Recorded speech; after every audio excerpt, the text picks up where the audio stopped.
teach, we are to find. So where you lead me, I will go. Touch my lips, by your strength I will go. I will go where you lead me, I will go. Where you lead me, who will go for us? I will go. I will go where you lead me, I will go. Where you lead me, here am I. Send me, Lord, I will go.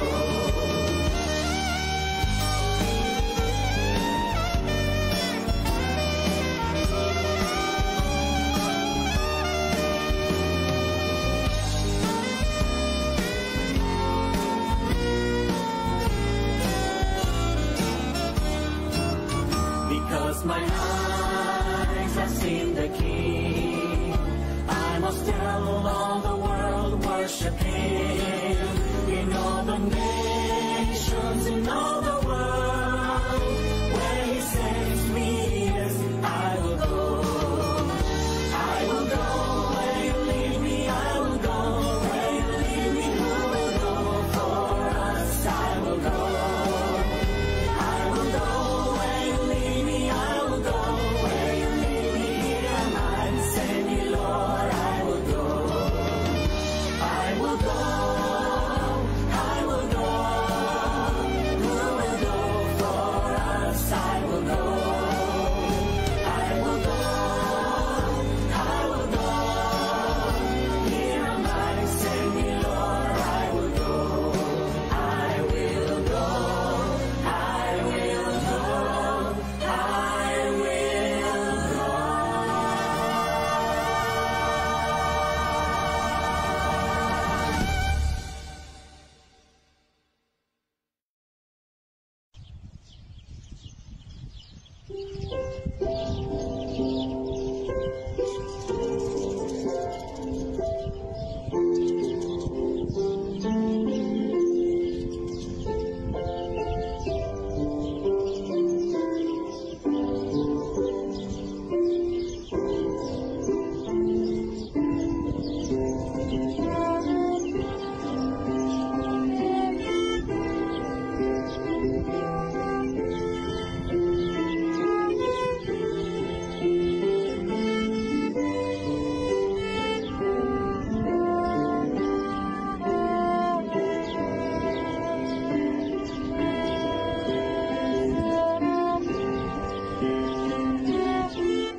Iyan, isang magandang umaga po sa inyo pong lahat. And salamat po Kuya Melvin sa pag-set up ng ating pong devotional ngayong umaga.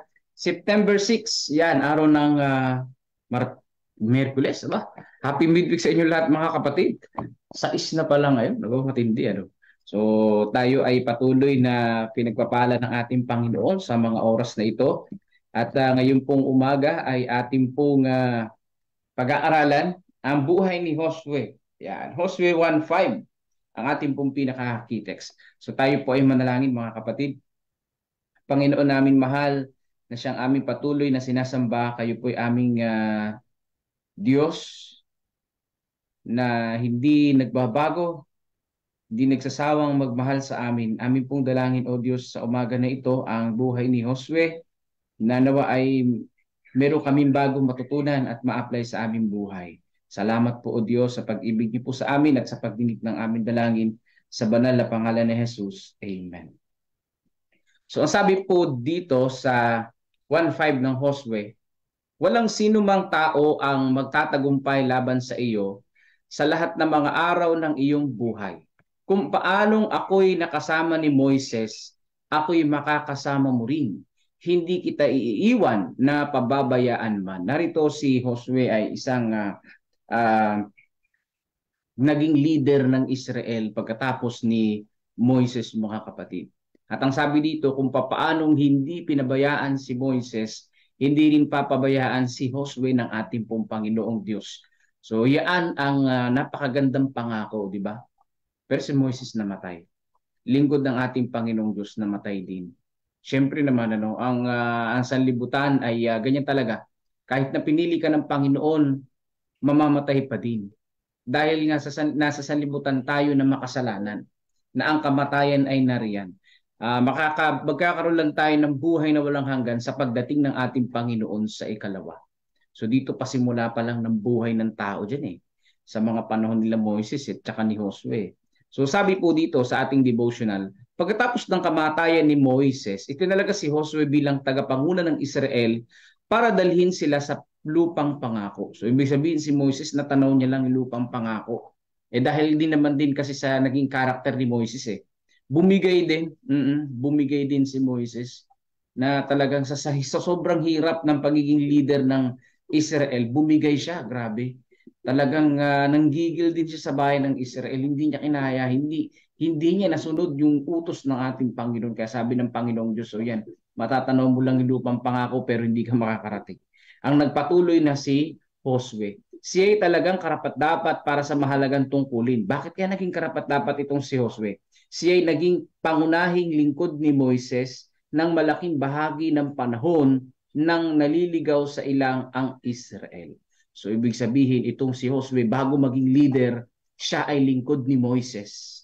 No? Siya ay naging kaagapay ni Moises sa pangunguna sa Israel nung sila'y naliligaw sa ilang. So ibig sabihin ito natutunan ko para ikaw ay maging isang ganap na leader, kailangan mo muna maging tagasunod. Ayan. Kung gusto mong ikaw ay maging tagapanguna, dapat ikaw muna ay maging taga-sunod. Kung gusto mo na ikaw ay maging presidente nga naman, kung gusto mo maging kapitan, maging kagawad ka muna. So yan ang prinsipyo ng leadership, mga kapatid. Kasi nga naman, kung ilalagay ka agad na ikaw agad yung mangunguna at hindi ka naman marunong sumunod, so paano ka magiging mahusay na leader in the future, di ba? So sabi dito, nakita niya ang mga kamangha-manghang ginawa ng Diyos na isinagawa ni Moises at naunawa ang malinaw ng kalagayan ng bayan. Ibig sabihin itong si Josue, talagang dahil siya ay lingkod ni Moises, nakita niya kung paano pamunuan ng Israel, nakita niya kung ano ang kailangan ng Israel, nakita niya kung ano ugali ng Israel, nakita niya kung paano nagalit si Moises at nawala sa focus sa paglilingkod sa ating Panginoong Diyos. So yun nung nakita ni Josue dito. Isa siya sa 12 mga espiya ng sinugo upang magsuri sa lupang pangako. Ayan, At isa sa 2 nagbigay ng tapat na ulat tungkol sa kayamanan nito at nagpalakas ng loob ng mga tao na humayo at ang kinin ito sa kalakasan ng Diyos. So dito po mga kapatid ko, no, ay makikita po natin na si Josue ay lingkod nga talaga ni Moises. Isa sa mga spy at tapat siya sa kanyang pagre-report. O yung ibang mga kasama niya ay puro negative ang inire-report at dinidiscourage ang bayan ng Israel. Pero dito, binigyan ng lakas ng loob ni Josue ang buong bayan ng Israel. So ganyan ang leader. Ang pagiging leader, binibigyan, encourage ang mga mananampalataya na magpatuloy sa gawain anuman ang mangyari. So sabi dito, nangako ang Panginoon kay Josue, nasasamahan niya siya at kung paanong sinamahan niya si Moises at gagawin niyang madali ang pagsakop sa Kanaan para sa kanya basta't magiging tapat siya sa pagsunod sa lahat niya mga kautusan. So yan po mga kapatid ko ang pangako kay Josue. Pero meron pong tawag dito, meron pong kasunduan. Kailangan maging tapat siya at sumunod palagi sa utos ng ating Panginoong Diyos para magawa niyang maitawid sa lupang pangako ang bayan ng Israel. Balisa si Josue tungkol sa pagsasagawa ng utos ng kanyang pangunahan ang bayan tungo sa lupa ng Kanaan. Kasi nga naman hindi basta-basta pangunahan ng bayan ng Israel. Napakatigas ng ulo. Iniisip pa rin nila yung Egypt sa panahon na yan. Ngunit inalis ng kasiguruhan ito ang kanyang mga pangamba. Kanyang inutusan ang bayan ng Israel na maghanda para sa 3 araw sa paglalakbay at lahat ng mga mandirigma na maghanda sa pakikipaglaban. So bakit kaya sa panahon ng Israel talagang labanan, digmaan, ano? Kalooban yun ng Panginoong Diyos sa panahon na yun eh. Kasi nga naman kung hindi nila gagawin yun, yun ang trend sa panahon nila. Mauubos po yung bayan ng Israel at hindi sila makakapunta sa lupang pangako. So yan ang ano dyan eh. Yan ang mangyayari dyan. Kung sila ay magtatago lang, mamamatay sila lahat. Kasi lahat ang dadaanan po nila gera lagi. Pero nakita nyo naman na sa mga gera na yon, ang Panginoon ang nangunguna. Katulad yan sa Jericho, Wall of Jericho, di ba? Piniikutan lang naman nila, wala naman nangyaring gera doon eh. Nagturutot lang naman sila doon eh. Naglakad-lakad eh, di ba? Walang namatay sa kanila doon. Pero maraming namatay na kaaway. Ang pumatay doon yung ating Panginoong Diyos. Pero hindi term ay pagpatay, kundi kinuha ng Diyos ang kanilang mga buhay. Dahil hiram lang naman nila ang buhay nila sa Panginoong Diyos, matigas pa ang ulo nila. So yan mga kapatid, nawala yung pangamba niya. Nakita natin dito, nawala yung pangamba niya. Bakit? Kasi mayroong kasiguraduhan ng pangako. So tayo ngayon, nangangamba ba tayo sa ating buhay? Tayo ba ay mayroong pag-aalinlangan sa ating buhay? Alisin natin ito. Nawa ito'y maalis kung ating iniisip ang pangako ng ating Panginoong Diyos para sa bawat isa sa atin. Yan ang pinaka-the best dyan. Kung iniisip po natin ang mga pangako ng Panginoong Diyos, sa buhay po natin, yung pangamba natin maaalis. Dahil ang pangako ng Panginoong Diyos ay very sure. Sure ka. Ayan ha. Sigurado ka. Sure ka, safe ka. Ayan nga sabi nila. Sigurado ka na yung pangako ng Panginoon na sabi niya, sasamahan ko kayo at the end of the world at ako'y muling babalik sa ikalawa. Sigurado yung pangako ng ating pong Panginoong Diyos.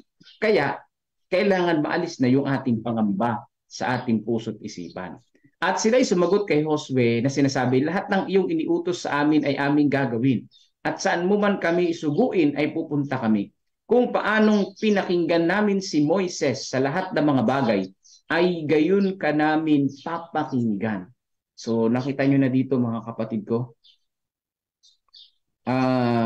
Nakita po natin dito na si Josue ay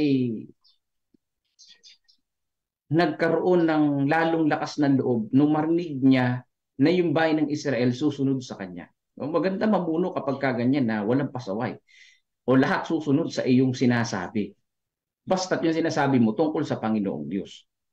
Yun ang pinaka-the best. Kung ikaw naman dati nakita na marunong ka sumunod, mapagkumbaba kang leader, karapat-dapat ka sa posisyon, madaling sumunod yung mga kapatiran o madaling sumunod yung mga subordinates o yung iyong mga pinamumunuan o yung iyong care group, di ba? Kung ikaw ay care group leader, maganda na maging care group leader basta't nasunod sa iyo yung mga pinamumunuan mo. Sabi dito, sumaiyo nawa ang Panginoon mong Diyos na gaya kay Moises. Sino mo maghihimagsik laban sa iyong utos at hindi makikinig sa iniutos sa kanya ay ipapapatay.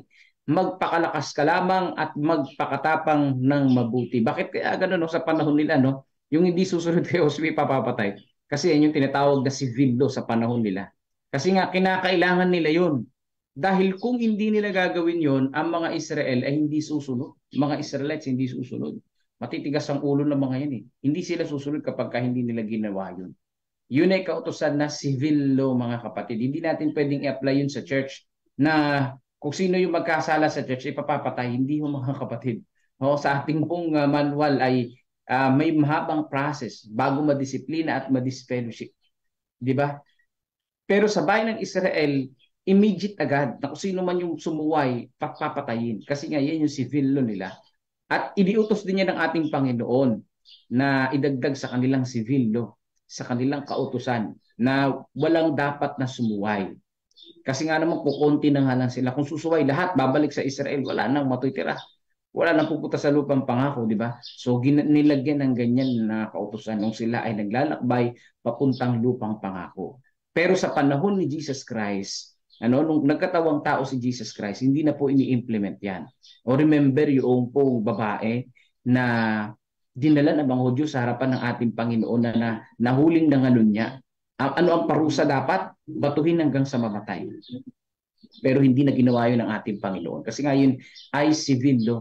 No? Civil law na yun, hindi na yun kasama sa 10 utos na ipinagkaloob sa atin ng Panginoong Diyos doon sa Mount Sinai. Hindi na kasama yun sa moral law. Yun ang dapat nating maintindihan doon, no, mga kapatid. So sabi pa dito, niloob ng Diyos na maging mahimala ang pagpasok ng Israel sa Jordan. Inutusan ni Josue ang bayan na pabanalin ang sarili nila sapagkat kinabukasan ay gagawa ng mga himala ang Panginoon sa kalagitnaan nila.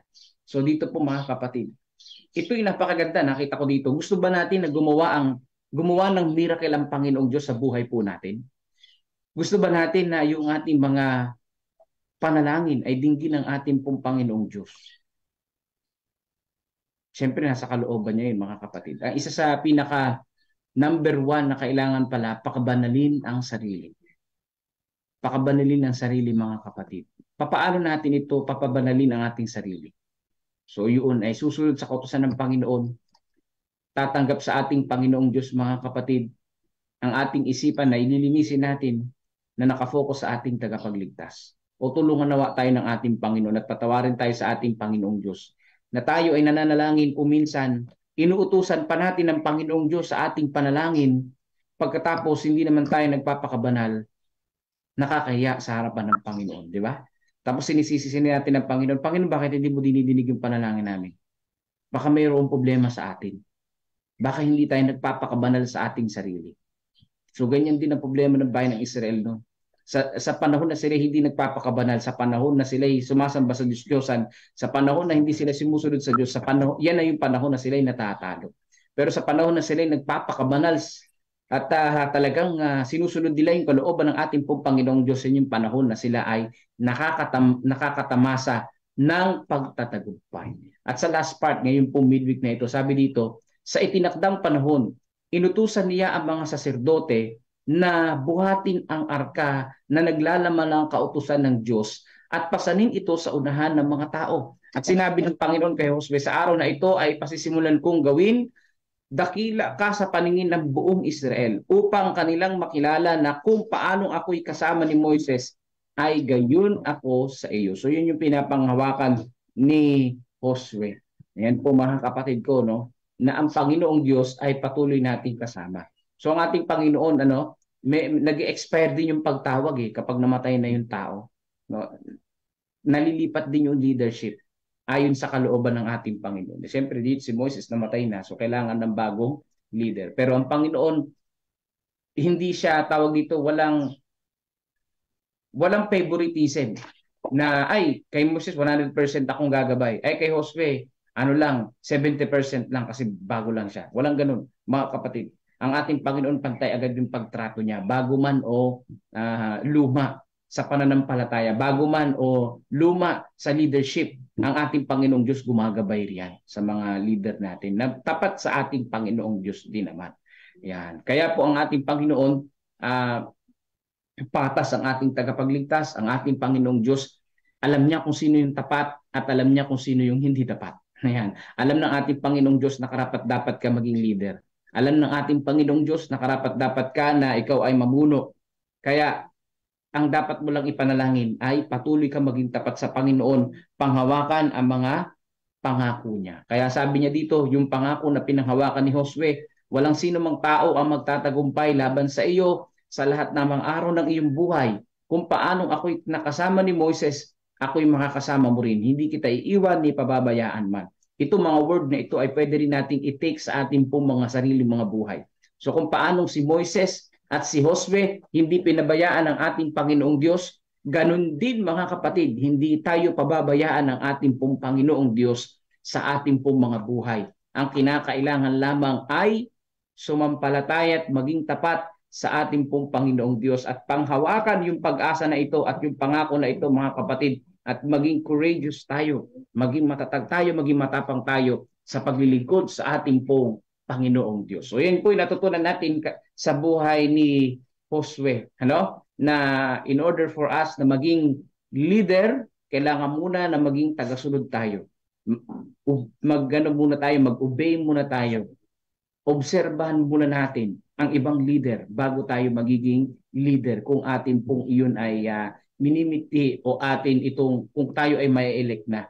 So, kailangan nakaranas tayo na tayo ay maging servant muna bago maging leader. So, ganyan po mga kapatid ang itinuturo ng ating Panginoong Hesus, sapagkat si Jesus Christ, bagamat siya ating Diyos, hari ng mga hari, pinili niya na maging servant. Pinili niya na paglingkuran tayo. At saka siya ay tinitingala sa panahon natin ngayon na siya ay ating Panginoong Diyos na nagkatawang tao. Sa pagpalain ng lahat mga kapatid, patuloy na gabayan tayo ng ating Panginoon. So aking pong nanay ngayon ay naglalakbay papuntang Mamsi. So napilit din namin siya na magpa-check up. So isama natin sa panalangin na maging maayos yung check up niya at hindi po malala yung kanyang sakit. At kung mayroon man sakit ay madali lamang magamot. So sama natin sa panalangin si Sister Ellen Alabanza o Estinili Alabanza. So yun po. Salamat po sa inyo mga kapatid. Kung may iba pa kayong prayer request ay isama nyo lang din dyan. I-type nyo lang din po mga kapatid. At gayon din po yung mga Bible study natin. So mamaya yung pong once a week Bible study dyan po sa Kamiing ay magsisimula na. So isama rin natin sa panalangin. At yung mga church planting site po natin mga kapatid. At yung pag-request nga natin ng budget sa church building ng Santo Domingo at saka ng Quezon, nawa ay ma-approve din ng CLC ngayong buwan na ito. So pakisama rin sa panalangin. So God bless sa inyo lahat mga kapatid. Papangunahan tayo ni Brother Melvin sa panalangin sa isang awit, papuri sa ating pong Panginoong Diyos. Maraming salamat po sa inyo pong lahat.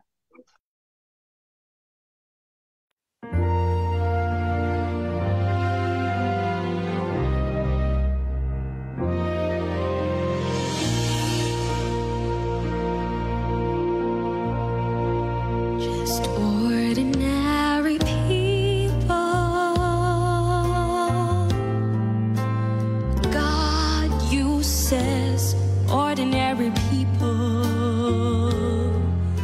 He chooses people just like me and you who are willing to do what He commands.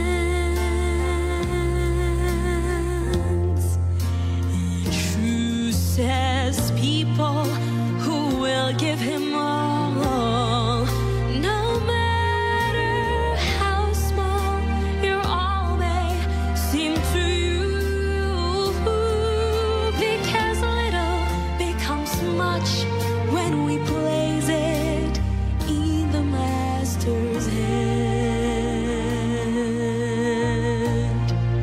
Just ordinary people, God uses ordinary people. He chooses people just like me and you who are willing to do what He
in the Master's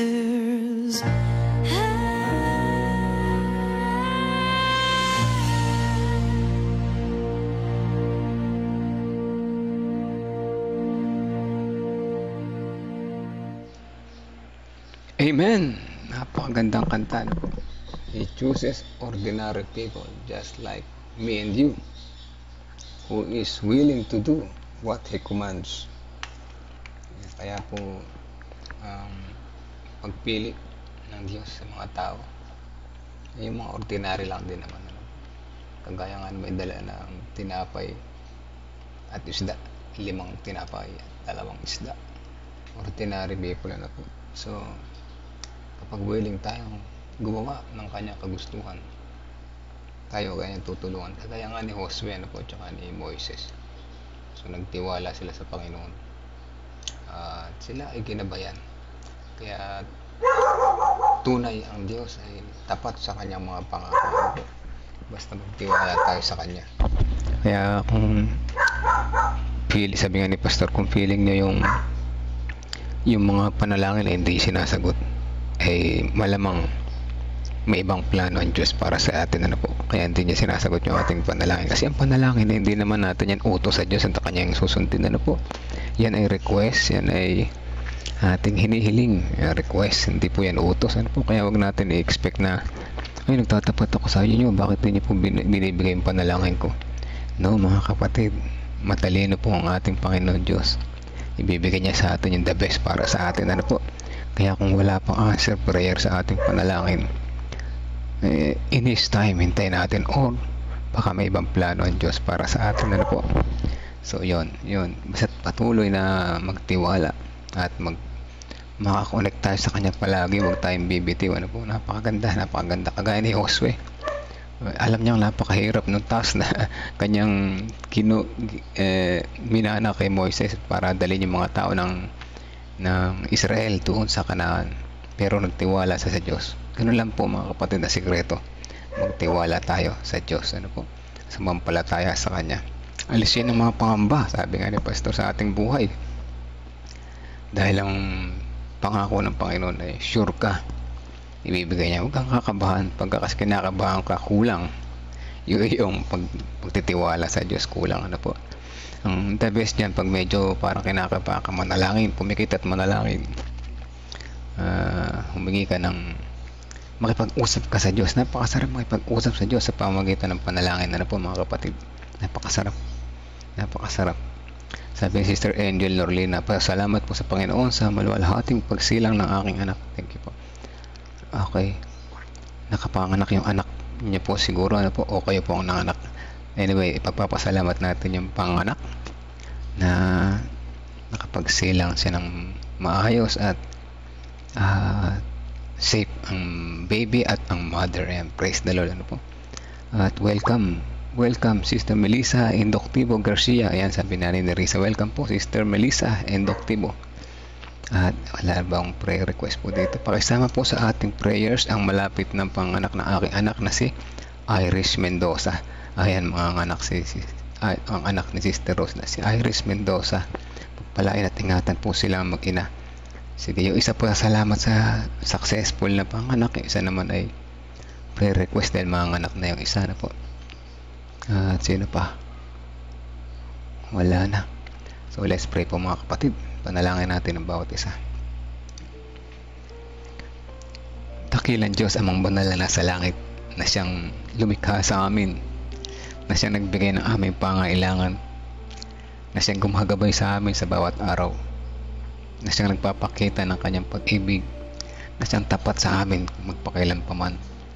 Pinupuri namin ang iyong pangalan at pinasasalamatan kayo sa umaga na ito na pinalalahanan niyo muli kami, na kami ay magbigay ng 100% ng tiwala po sa inyo, sumampalataya po sa inyo, pagkat sure ang inyong pangako sa amin na kami hindi niyo iiwanan, kami sasamahan niyo palagi sa aming mga lakad, at kami nagpapasalamat po sa inyong kabutihan sa amin.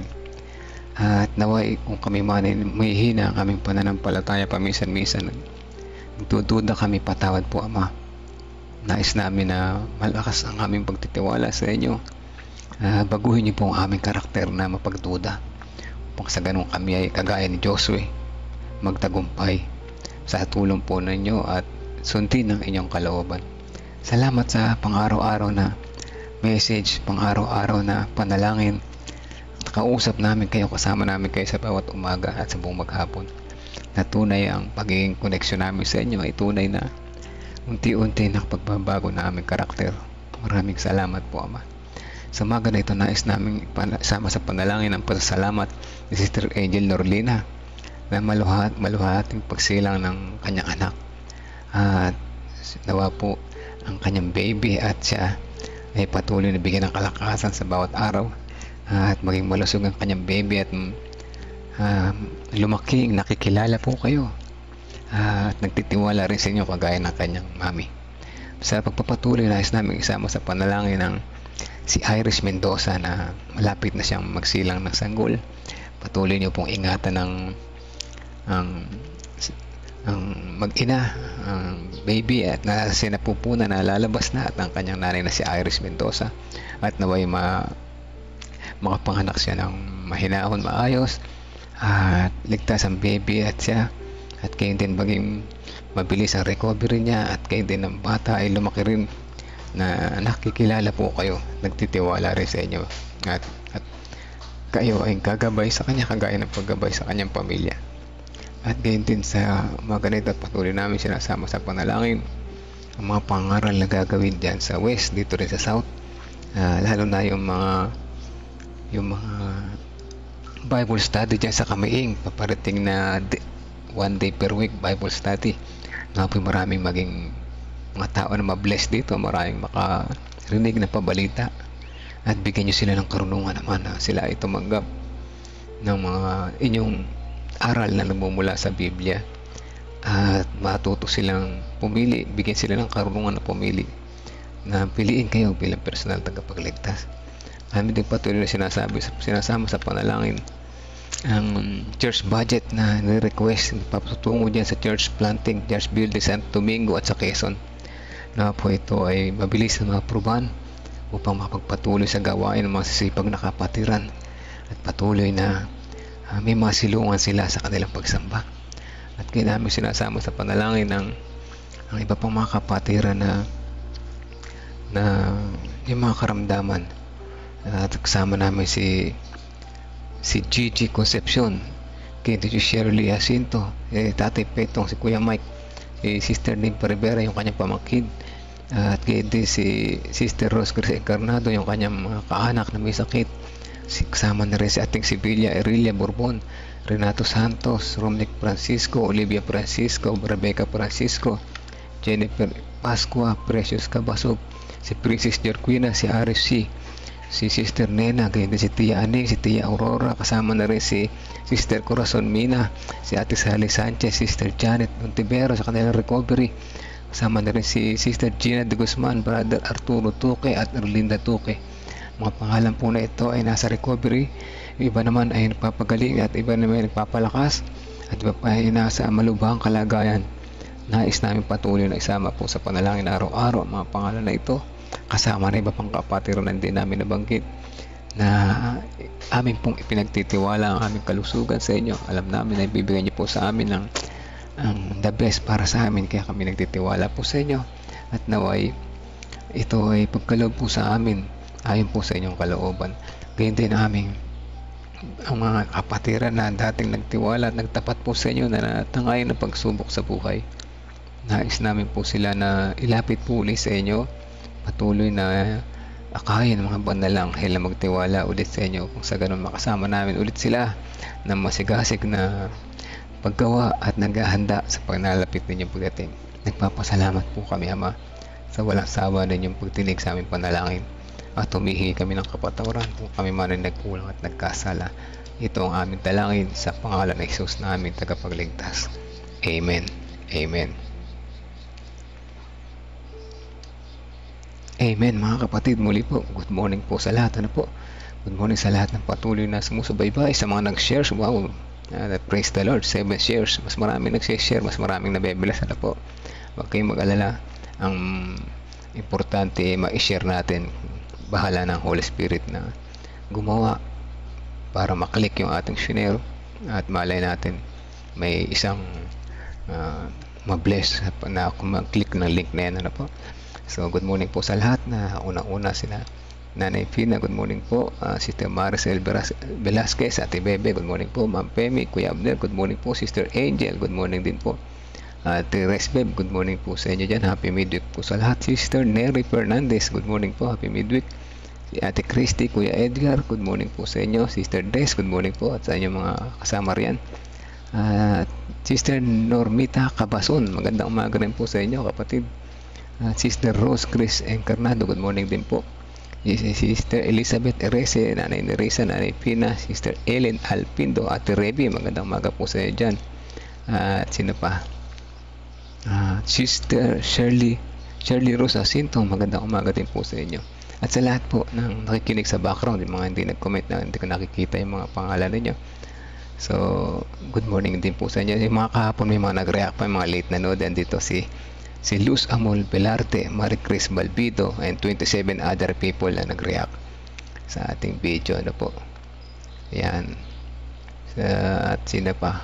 Basta lahat po na makikinig mamaya, siguro yung ba kasi hindi makapakinig sa umaga, siguro meron silang iba puyat na nagtrabaho hanggang gabi, so iba nakakapakinig sa late. Nakikita ko nagpa-pop up sa cellphone ko yung mga nagre-react, nagko-comment sa mga late ano po. So mapalad ang mga taong patuloy na kumukonekta sa Panginoon, ano po, kasi tunay na may unti-unting pagbabago na gaganap sa ating buhay. So hanggang bukas pa muli, tayo ay patuloy na sumubaybay, tayo ay magtalanginan, tayo ay mabless, ma-remind at ma-revive. God bless po sa lahat.